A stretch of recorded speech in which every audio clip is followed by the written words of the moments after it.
So we've just seen today, we've got a spectrum of different people learning to trade, maybe at different levels of their career, different competencies.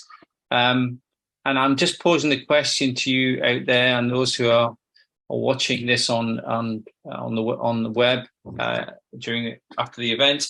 What were you trained to do, and when were you allowed to be independent?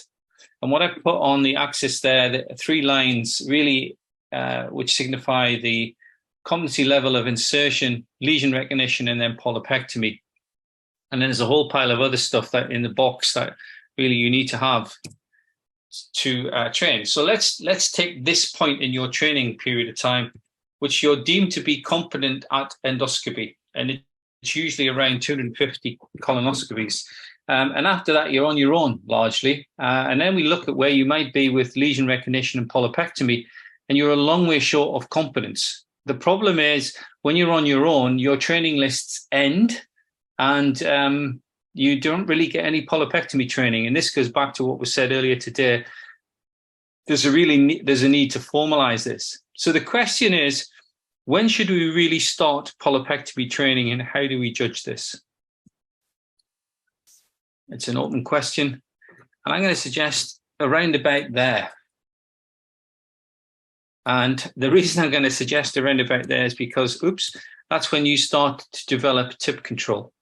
Okay, so I think once you've got tip control, there are elements of polypectomy you can do. So a normal progression for polypectomy would be you assess their tip control. When you think they've got adequate tip control, you probably then will move towards doing cold snare polypectomy.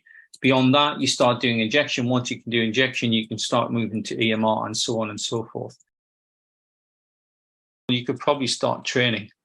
And then after that, you want to start using a competency framework, and I would encourage you to go to the GPAT and have a look at the individual components of the GPAT, because that really is a guide how to do it. But training, we've got this. Now, the other thing you want to think about is that if you've trained them to do basic polypectomy, what happens when you move on to something else, and who should perform the more complicated procedures? And I have a strong belief that not everyone can remove all the polyps all the time. And you'll remember after we did the defect assessment, David and I talked a little bit about how you might improve your assessment of this.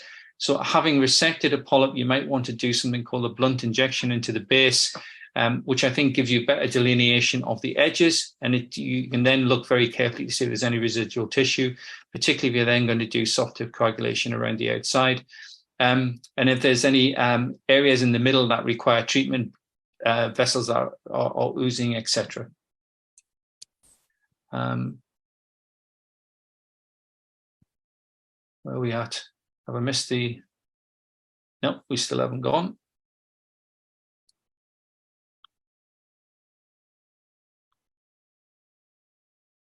I think we just watched the final stages of the. We will, and we can do that. Yeah. Let me just. So, key thing is the Paris classification. You need to have different features of different polyps, assess the risk of malignancy, and then determine the level involved so you can then match that to your trainee. A few of the things that you need to think, if you're not going to take the polyp, what the Paris helps is with the report and the referral to the next person.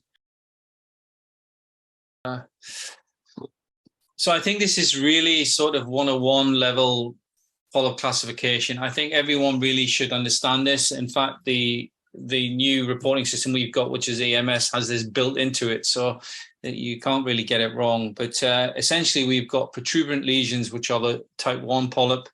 1S is sessile, 1P is pedunculated, and 1SP is semi-pedunculated or subpedunculated. And then there's the true flat lesions, and the flat lesions are less than 2 millimeters. So what is complex? I would say that's different from everyone's perspective. But the service needs to have a minimum therapeutic expectation. And this is why we have been saying today that the expectation is you train up someone to be an SMSA level 2 polypectomist. You can't have someone doing a procedure as a diagnostic procedure and leaving 1 or 2 tiny little polyps behind and booking them on another list to have them removed. So a long time ago, I was involved in a project which assessed polyp complexity, or really it was the difficulty of the polyp, and it related to the size and the morphology, and there's scoring systems for different elements of this, and that also relates to site. So the acronym stands for site, morphology, site, and access. And in terms of the site, we really should replace left by rectum, because we think the rectum is a different organ from the rest of the colon, and right should be replaced by colon.